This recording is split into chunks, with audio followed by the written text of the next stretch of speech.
Have you ever stopped to think about what really keeps a massive steel ship from sinking? Drop a chunk of steel into the ocean, and it vanishes straight to the bottom, no hesitation. Yet a structure made of the same material, only thousands of times heavier, moves across oceans like it belongs there. That's not chance. And it's definitely not some mysterious trick. There's a clear reason. Once you see it, you can't unsee it. Steel sinks because it's denser than water. Simple. Now take that same steel, shape it into a vessel the length of several football fields, load it with cargo, and send it across the Atlantic. Same material, completely different outcome. So the real question isn't why steel sinks. The better question is, what changes when steel becomes a ship? Let's clear up a couple of common ideas first. A ship doesn't float because it's huge. Size alone solves nothing. If that were true, a giant slab of steel would float too. It doesn't. And yes, ships are filled with air, but air isn't the root cause. It's part of the design, not the principle itself. Here's what actually matters: the relationship between mass and volume. Floating depends on how much water an object pushes aside when it enters the sea. If the displaced water weighs the same as the object, the upward force balances the downward pull of gravity. That's the moment sinking stops. If it displaces less water than its own weight, it keeps going down. So it's not about size alone, not about material alone. It's about how much space that mass occupies. To understand this properly, we need to go back more than 2,000 years to the principle discovered by Archimedes. His insight was straightforward. Any object submerged in a fluid experiences an upward force equal to the weight of the fluid it displaces. No guesswork, no theory floating around untested. This rule has been measured, verified, and used in naval design ever since. When a ship enters the water, it pushes water aside. As it sinks deeper, it displaces more water. At some point, the weight of that displaced water matches the ship's total weight. Downward force equals upward force. That's equilibrium. The ship isn't floating because it's light. It's floating because the forces are balanced. And that upward push, buoyancy, exists for a reason. Water pressure increases with depth. The bottom of the hull feels more pressure than the top. That difference creates a net upward force. It's subtle, but it's powerful enough to hold up entire cities of steel. Now here's where things get interesting. Whether something sinks or floats comes down to average density, not just what it's made of. Solid steel is denser than water, so it sinks. But a ship isn't solid steel. It's mostly empty space inside a steel shell. When you take the total mass of the ship and divide it by the total volume it occupies, the average density can actually be lower than that of water. That's the turning point. Picture a compact steel ball. Heavy, small volume, not much water displaced before it's gone.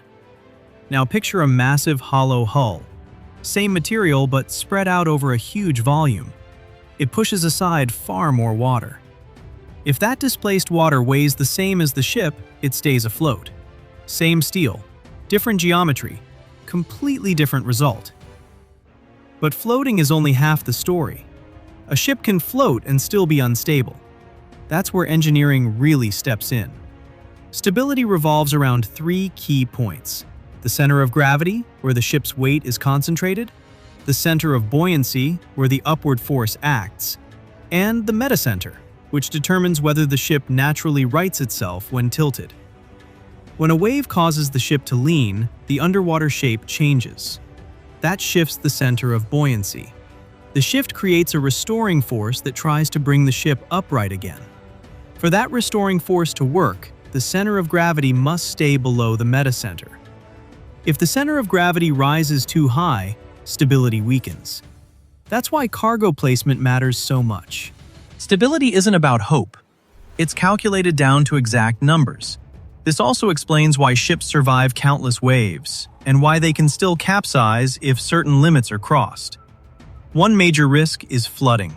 If water enters compartments meant to stay dry, the ship's average density increases. Worse, moving water inside can shift the center of gravity upward or sideways. That reduces the restoring force. Cargo distribution is another critical factor. Stack containers too high or unevenly, and the center of gravity climbs. If it rises above the safe threshold, the ship can lose its natural tendency to straighten itself. Ships don't sink because they're made of metal. They sink when the balance between weight, buoyancy, and stability is broken. That's why modern ships aren't built on assumptions. Before launch, engineers calculate maximum displacement, metacentric height, load limits, and countless stability scenarios. The hull is divided into watertight compartments to contain flooding if damage occurs. Even with part of the structure compromised, the vessel can remain afloat. Ballast tanks add another layer of control. By taking in or releasing seawater, the crew can adjust draft, correct tilt, and maintain proper balance as cargo conditions change.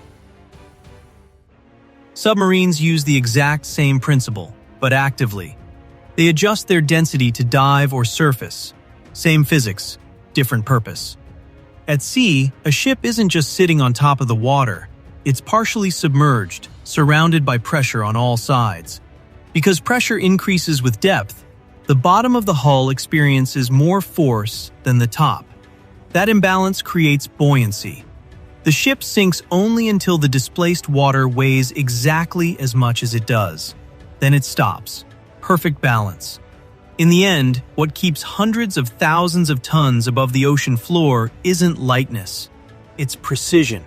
It's managing average density, cargo placement, and stability within strict limits. As long as those remain under control, everything works. A ship doesn't cheat physics.